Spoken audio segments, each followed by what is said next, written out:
अस्सलाम वालेकुम स्टूडेंट्स। आज का हमारा टॉपिक एक और डिफरेंस ऑफ मॉडल वर्ब्स है और वो है difference between would and could. Basically both are the most important modal verbs if we talk about basic English and the modal auxiliaries. ये मूड को डिफाइन करते हैं वुड और कुड, लेकिन इनका फ़र्क आपस में क्या है आज इसी चीज़ को डिस्कस करेंगे। तो सबसे पहले स्टार्ट करते हैं कुड से। कुड के तीन मेजर डेफिनेशन के हिस्से हो सकते हैं। एक तो ये पास्ट एबिलिटी को शो करता है, as you know this is the second form of can could होता है, तो ये एक तो के पास्ट एबिलिटी है। फिर प्रेजेंट प्रेडिक्शन, आप कोई पेशेंट गोई कर रहे हैं करंटली एक शक की बुनियाद पर, तो उसमें भी आप कुड का इस्तेमाल करेंगे। या पोलाइट रिक्वेस्ट, बहुत ज़्यादा पोलाइट स्टेटमेंट के लिए भी कुड का इस्तेमाल होता है। एग्जाम्पल्स देखते हैं, जैसे कि मैंने यहाँ पर लिखा है could I know your name please, क्या मैं आपका नाम जान सकता हूँ। यहां पर इसकी आइडेंटिटी सकता है, सकती है वाली आ रही है, लेकिन ये हमेशा नहीं होता। यूजुअली कुड की आइडेंटिटी सका सकी जैसे अल्फाज होते हैं, लेकिन यहां पर could I know your name please, क्या मैं आपका नाम जान सकता हूं। पोलाइट करना है तो मे जिस तरह होता है may I know your name please, same उसी तरीके से और उसी जगह पर कुड इस्तेमाल हो जाएगा। आगे देखें, don't do it, it could be dangerous. अब यहां पर हम प्रिडिक्शन का इजहार कर रहे हैं या पॉसिबिलिटी, हाँ बल्कि ज़्यादा बेहतर होगा कि हम इसको पॉसिबिलिटी का नाम दें। सो यहाँ पर जब हमने पॉसिबिलिटी का जिक्र करना है तो वहाँ पर आप कुड का इस्तेमाल करेंगे। It could be dangerous, hurry up, you could get late, जल्दी करो तुम्हें देर हो सकती है। So present chances are there, possibility, यहाँ पर ये जो प्रिडिक्शन का लफ्ज़ है इससे ज़्यादा बेहतर है कि हम इसे पॉसिबिलिटी के अगर नाम दे दें तो वो ज़्यादा बेहतर रहेगा। इसके बाद आगे देखें कि मैंने यहाँ पर एक और एग्जांपल लिखा, I couldn't pass the exam being lazy, lazy होने की, सुस्त होने की वजह से मैं इम्तिहान पास नहीं कर सका। So basically this is your past ability, you were not able to do any action which you couldn't proceed or you couldn't complete in your past, or you hadn't been able to complete that task in your past, so जो आप नहीं कर सके वहां पर could आएगा। So basically you can see in the example that I couldn't pass the exam being lazy, so in that respective example we can see our subject I hadn't been able to complete his task or to pass the exam, so that's why we are using here could, वो मुकम्मल नहीं कर सका।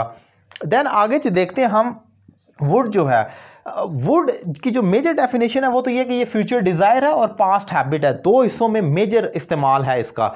अब वो example में जरा देख लें, when I was a kid, जब मैं एक बच्चा था, आई वुड रन फास्ट, मैं तेज भागता था। आपको याद होगा we have a structure of use to which is use to show whenever you talk about your past habit, any action which you use to do in your past you no longer are practicing it in your present, so वहां पर there in that respective case we used to, I used to run, I used to help my friend. Same in the case here, used to and would both are interlinked, ये भी आपस में interlinked हैं, दोनों same हैं, interchangeable.